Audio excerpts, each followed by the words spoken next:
Today I thought I would show you two simple cooking projects you can do with your kids. One is one of my first creations I did when I was 7 that was actually edible. My mom still talks about it after my foray into the kitchen of just putting ketchup and mustard and Tabasco and whatever is in the fridge, mixing it up with whatever, including my Christmas candy. And that was not successful. So this is a super easy thing to do with kids. If a 7-year-old can do it, all you do is take some pre-made Cool Whip, or we don't eat dairy, so this is an awesome product. This So Delicious Cocoa Whip, which is made from coconut milk, and it's super yum. And normally we would use an entire container, but we already used some on a dessert topping. So I'm going to just put what's remaining into a bowl, and then you can just mix it up with some kind of fruit.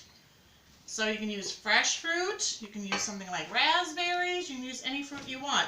Today I feel like making a Black Forest type thing, so I'm going to use this canned cherry pie filling. And what's awesome about this cherry pie filling from Aldi is that there's not a bunch of garbage in it.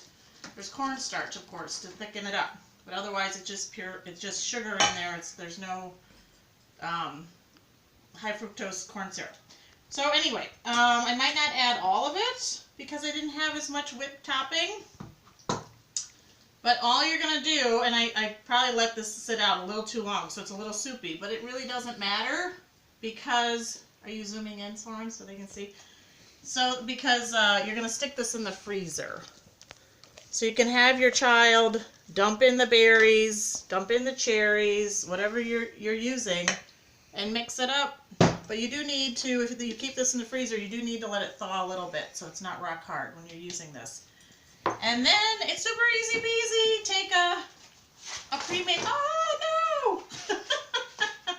Don't do that. Don't turn it. But you take a pre-made, ready to go pie crust, this graham cracker pie crust, and they come in little individual ones too, which is cute. I've done that before. And oh boy, that's all right. It'll be a little clumpy. That's okay.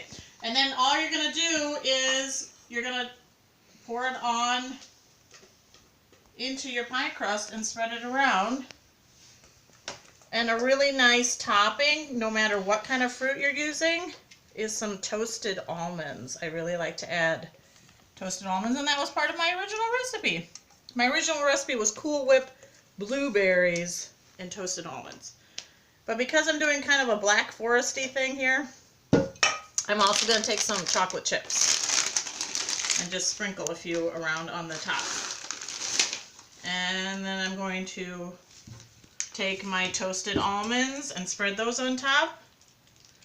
And you're going to cover it with some saran wrap, some plastic clear wrap, and you'll stick it in the freezer and let it harden up, and then it's good to go, and it's a delicious dessert and super easy for the kids to help with.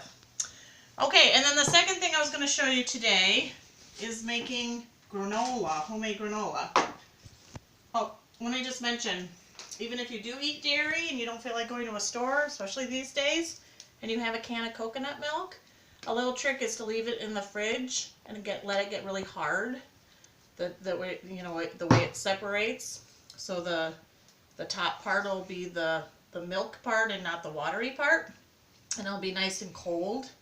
And let it sit in there for a day, and then you just scoop that part out and whip it up, and it's like that whipped topping that we just got out of the container from the co-op. Okay, so to make granola, this is another easy project you can do with your children. You can also just personalize it the way you want. So I'm going to use, we always start out with a base of 3 cups of old-fashioned oats.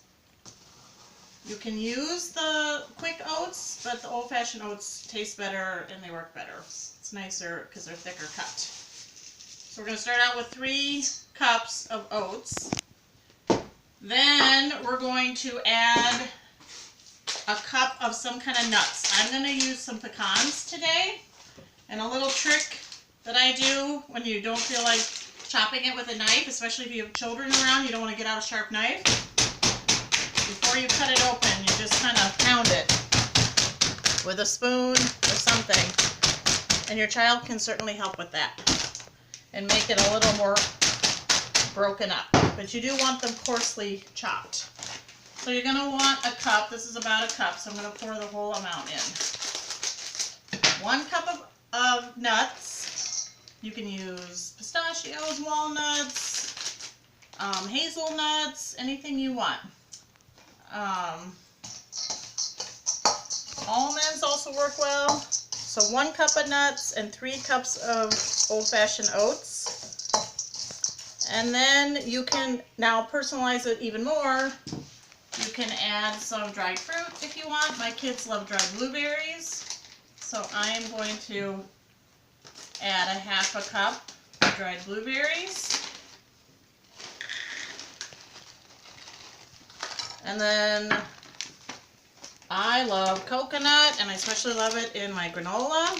So I'm going to add a 1/2 cup of coconut flakes. This is the unsweetened coconut flakes. And you're going to stir that well. And then you're going to add some liquid to this. So your liquid is going to be some kind of oil. I prefer canola oil because I save my olive oil for other cooking because we use up a lot of olive oil, and I kind of like how canola oil, it has a less intense flavor. And so you're going to do a 1/2 cup of canola or olive oil. And then you're going to add your sweetener, a 1/2 cup of honey or maple syrup. Or you could do agave. But I prefer maple syrup. It really works the best. And you're going to stir that around and then stir to coat. Pour it into your dry mixture. And all these things your kids can help measure. They could even pour it in if you're using a plastic liquid measuring cup. This one's kind of heavy. And then you're going to stir this around until everything gets coated. But it's not going to be super wet. In the meantime, I preheated my oven to 300 degrees. And you're simply, now that this is coated, you can add some salt if you want to. Some people really like to have a little bit of salt in their granola. I'm not going to right now. And then you're going to spread it on a parchment-lined cookie sheet. And then you're going to bake it for 20 minutes at 300. You want to spread it out evenly. And then set the timer for 20 minutes and then give it a little stir and then bake it for another 20 minutes. And it's good to go. And then just let it really dry before you bag it up or you put it in a jar. Okay, I hope that's fun projects you can do with your kids. See you later. Bye.